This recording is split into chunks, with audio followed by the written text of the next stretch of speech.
What's up with the MIP family? It's your boy LAPA coming through with another video. You guys already know what it is. Appreciate you guys tapping in. And you know, as you could tell in the good old caption, the uña, that thumbnail, homeboy from Eastside Playboys, and 18th Street, brought down some of the meseros, man. And as always, you know what we're here for, man. I tell these stories as a cautionary story for the youngsters and the reoffenders. The youngsters to try to keep him from the system, and the reoffenders to try to keep him from going back. Just as a reminder, like, hey, bro, don't go back. You know what I'm saying? In case you forgot, you hit the streets and you start getting comfortable, don't ever forget, bro. Don't start reminiscing, doing any of that BS. Stay out. Stay out. And here we go. So I'm going to take you back to New Corcoran State Prison. Sat F, the level 4 180, it's always C-Yard. And let me tell you a little backstory real quick. I got there, you know, I landed on A block. They put me in the BMU program, behavioral modification unit. Then they put me in the orientation building, the 7 block. And then after I was done with orientation, that's when I hit my regular block, and they shot me down to the lower yard in 4 block. And when I got there, man, for those of you from my last channel that remember some of these stories, got there, man, right before the Father's Day massacre happened, where the homies took off on the norteños and things like that. And I did a favor for the camarada, and I moved to C-section. And I'm skipping through a lot of good stuff, and I'll come back and tell the stories in other videos.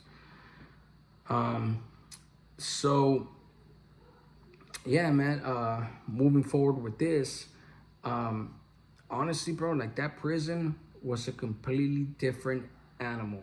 It was a completely different animal. I mean, every time you went out to the yard, you were on your toes and everything, man. Before I left A section to C section, when I moved as a favor because it was about to kick off. I moved to C section because we were about to kick it off with norteños. My neighbor from my city was like, hey, a couple of camaradas just landed in C section. They just came out of Corcoran shoe from doing years in there. You and your celly from Florencia, you just barely got here. Keep in mind, I just did a 15-month shoe in Centinela in C6. But when I got there, they're like, a shoe term, a real shoe term, is in the actual shoe, Corcoran shoe, Tehachapi, Pelican Bay shoe. But I didn't care. I was like, fuck it, I'll do you the favor. It is what it is, you know? So yeah, that's what happened. And before that, I met, I seen Whisper BK from 18th Street, and then Mousy from Eastside Playboys, and dudes that I met, whatnot. Didn't know it was going to transpire this way. But I went to C-section. By the time this happened, man, I was over there slanging, whatever, in cahoots with the homies, making money, all that. Like I said, a story that I'll tell you later. So this is what ended up happening, man. The camarada in A-section, they asked me for that bottle. Iselis for the homie from Eastside Paramount. They were on the Mesa, whatnot. And, you know, it got to the point where, you know, after the Father's Day massacre in 2009, we took off on the norteños, whatnot, all that. We got slammed down for the next 2 years. But this was maybe about 6 months into it, and furthermore. And, you know, we were doing our thing, you know, hitting clavo, whatnot. There was a block out there, a CO, hitting for us and all that. For them, I was part of the crew, and I was getting sent, holla and everything, whatnot. And I'll fast forward. I'll save the details for later. One day I get a kite. I get a kite from the homie from my city, and actually not me. It wasn't even just like specified for me at that point. They sent a amapil, a cali to cali, meaning cell to cell. A kite and amapil, a kite that goes from cell to cell, cali to cali. Every single cell gets that. Boom, boom, boom, boom, boom, boom, boom, boom, boom, boom. And the warning was this. Whisper and Mousy checked in. IGI snatched them up, they hit their cells, whatever, they checked in. By the time I'm assuming by the time they found out that they checked in, they had reason to say that they checked in, which happened to be the truth. So by the time I got the kite, I was like, shit, you know. Little did I know that at dinner I was gonna get a separate kite, pretty much telling me, hey, put everything away, be on your P's and Q's, be on your toes. And yeah, sure enough, man, my celly from KC, from Kern County, was there, and you know, he had my back. He was helping me stash in the prison wallet, right? We both had things in our prison wallet, and I was at the door. The thing with me, C-section, I was in 225, right next to the shower. C-section, the tower was Hunt. His name was Hunt. And this cat used to sleep on the job, or at least relax, right? He would get up, walk around for the movements, whatever, open cells for medical, whatnot, do all that stuff. And then he would go to his chair, put his feet up on the desk, and then just chill. So the thing with me was, in my cell, I had that advantage. A 180 has 3 windows, 2 at the door and 1 on the side of the wall. So we had 3 windows, clear windows. So when I used to sit down in my bunk like this, sideways, I used to sit down on my bunk like this, sideways, like that. Watch my TV, and I'll be like this, just chilling on my bunk, and I could see through the 3rd window, I could see the tower. And every time I looked, and he was chilling with his feet up. Boom, with his feet up. Every time he was with his feet up like that, just chilling, right? And every time this dude would get up, I was up with him. And he did that day for days. Dude did that, boom, open up a cell. Every time he gets up, it doesn't mean that there's somebody coming for us or nothing, but we don't know that. We do not know that. So yeah, man, when this day came, days later, man, after this 2 dudes checked in, everybody was on their P's and Q's, especially me and another homie 2 cells down. And so this certain time, I seen this dude get up, boom, I was up with him. And the door, I used to go through the door like this and just look out. This day he pretended to open up a door. After that, he came down to his seat, put his leg up, and he was chilling. And I was like, okay, cool. Went back down to my bunk. I was still looking. And just, I don't know what it was. I went back to, I don't know if I used to restroom or whatnot. This was years ago, 2000, yeah, it was a long time ago. I went to the door and I'm looking. Oh, I heard the section door open. I seen him get up. He opened the section door and I was just like, what the fuck? He went down, chilled, and all of a sudden, boom, he pops up, runs, opens up whatever doors he opened up in whatever sections, the other section doors, grabs the Mini 14, and then I'm looking, I'm like, what the fuck? And I told my silly, homie, trucha. Boom, hooped it. I stood at the door, squatted down, put it in the prison wallet, and I looked back over my front cell. Bro, I seen like at least 1 IGI, 2 IGIs, 3 IGIs, 3 IGIs, 4 IGIs. Looking up, there was about 10 of them total in my just section alone. And their eyes said everything. They were trying to they were running, making noise. They were trying to creep fast. We were not gonna hear them until they hit the steel steps. Doom, doom, doom, doom, doom, doom, doom, doom. By that time, they were hoping to catch us slipping, but I was already on it. And I yelled out, "Two shot!" I had already shit hooped. By the time they got to my cell, get the fuck down, get down, get down. But before they went up the stairs, I looked down. Before I hooped my shit, I looked. When they were coming in there, they looked straight up towards the shower and my side. They didn't look nowhere else. The eyes, Chico, they never lie. And I had already hooped it. So when they came to my cell, I was still by the door. Get down. I was like, they opened up the cell. Boom. I cuffed up, whatnot. I already knew that by that time, everything was put away.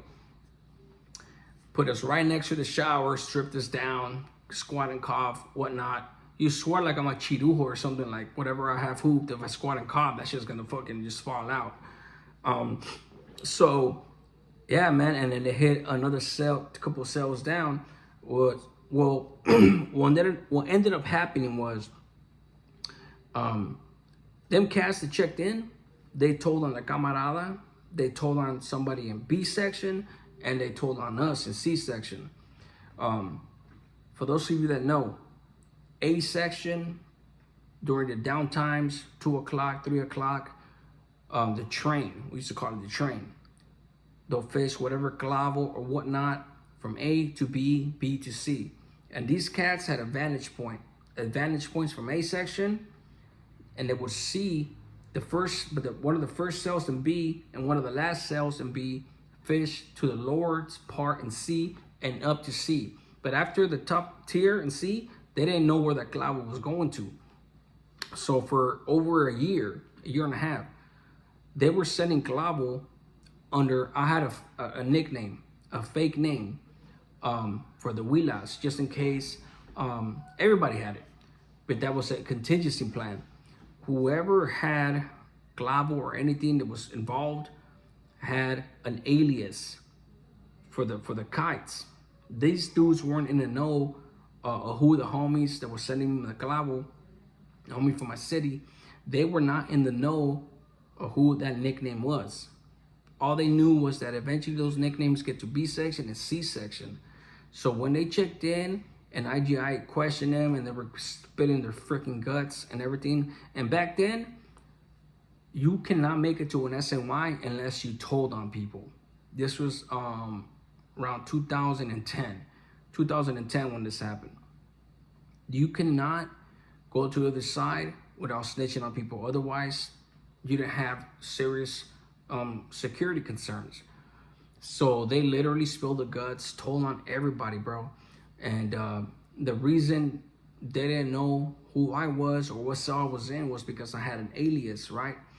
But they knew that, so the dudes 2 cells down from me, those were the boys. They had a cell phone and everything, but they were not involved in my business dealings. But since them dudes from A section seen it go from C section, and after that, it would stop. The fishing would stop.